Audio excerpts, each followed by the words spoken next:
This is another thing. Developers on teams that I've worked with for the past, I don't know, 2 or 3 years, there's always been a discussion around this. Should we use apply? Why in pull request reviews? Why does this not use apply? Why are you writing display flex here?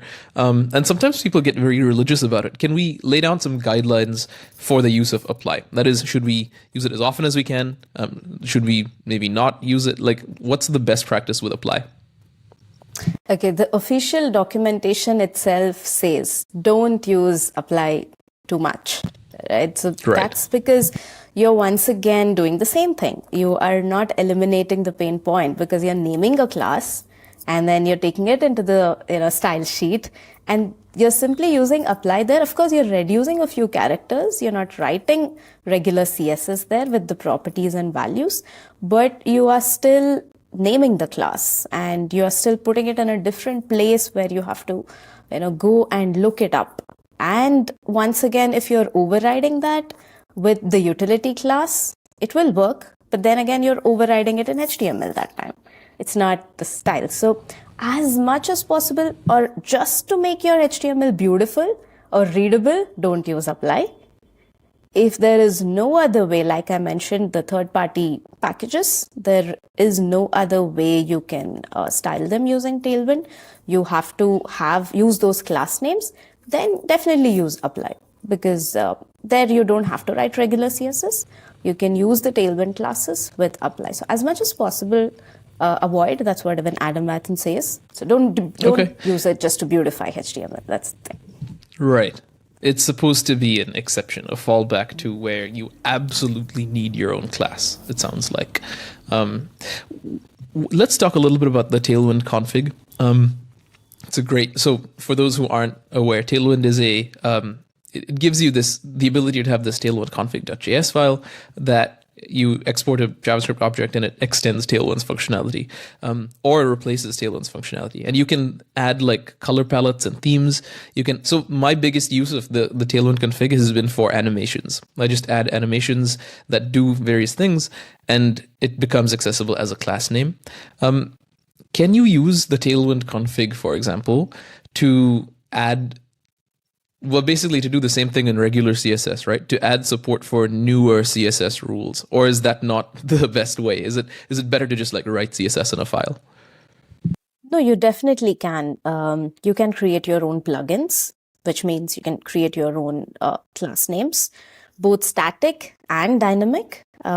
Just recently, I even spoke about this at Laracon Europe, where I just created a class name like, what is that? Avatar.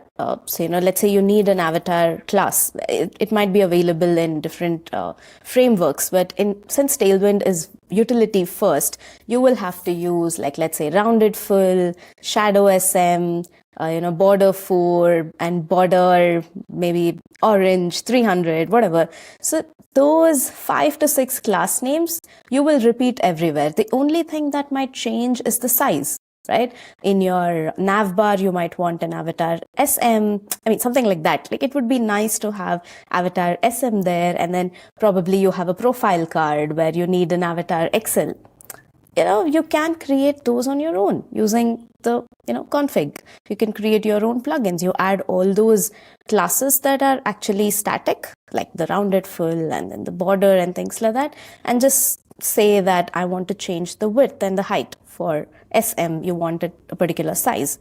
For MD, you want a particular size. And those class names will be exactly available to you, even with the auto-completion, just like they were from Tailwind. Make use of them. I'm about to ask. Yeah, sorry, go ahead. I didn't mean to interrupt. It has its pros and cons. You have to do it in the right way. Don't do that for everything. It depends on your project needs.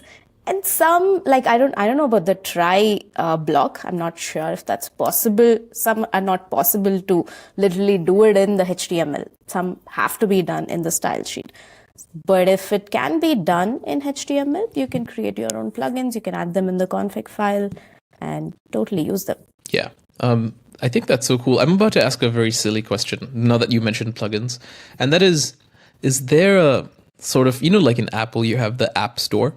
and Google, you have the Play Store. Is there like a plugin store for Tailwind where I can just go like discover a bunch of plugins and find like filter and find the right one? Is this a GitHub repository? Does that exist? Because like I have to imagine it's probably easier to go find an avatar plugin than make my own. Yeah, unfortunately, there is no Tailwind plugin repository, but that's giving me ideas. Well, that's why we have the podcast. That's so cool. Yeah. And then it could be like a website and you can do like vector search and you can like find plugins based on what the developer, the feeling they want as opposed to the keywords. So cool. I would support that. In fact, if you want to collaborate on it, I think that'd be super helpful. Awesome. I think, can developers write or from the Tailwind configuration file, declare things with @rules. And by this, I mean keyframes, for example, or media, right? @media or supports. Is that, can you sort of express that through the Tailwind config format? Or is this, you have to write like traditional CSS only? Keyframes are possible, but why it feels like it's a CSS thing. Why would you do that in JSS?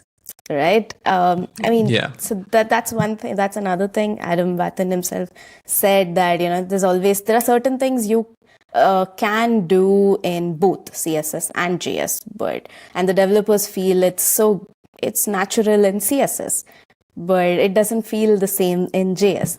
You don't have to fight it. Not everything has to be in the config. It can be in your style sheet, like keyframes especially. It makes sense to have them in the style sheet. So there are certain things which have to be, you can have rules in your team saying that, no, these things will go in style sheet. But the best part is the version 4. I don't know when it's releasing.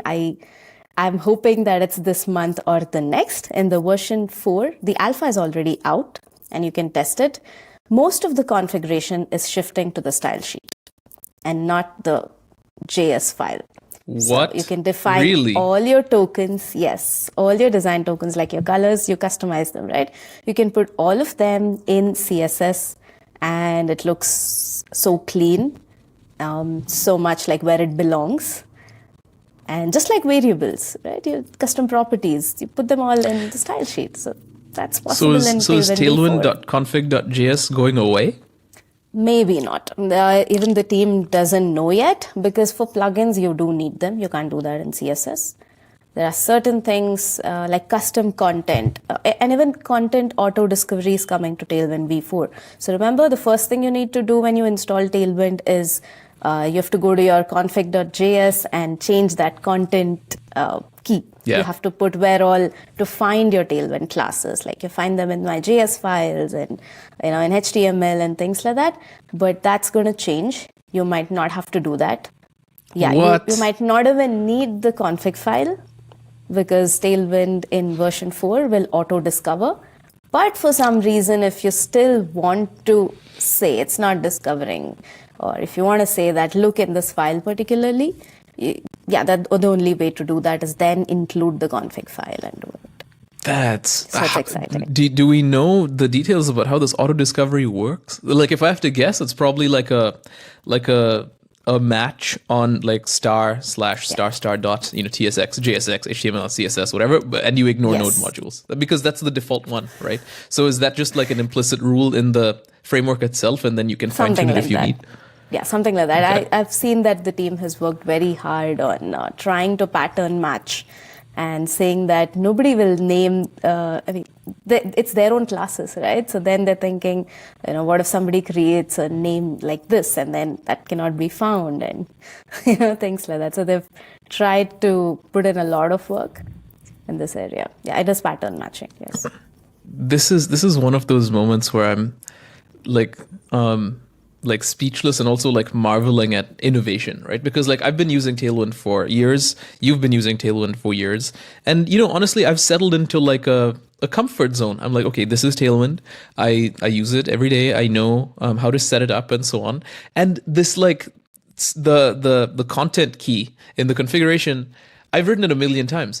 And the thing is though, I do it initially and then literally forget about it. It's set it and forget it. Yes. So I never ever thought, hey, you know what? It would be cool if like we just turned this into auto discovery. Because but now that you mention it, that's such a cool thing. It's so cool how the team just innovates against these like small friction points to make it even better. Wow, that's so cool. I have so much respect for that.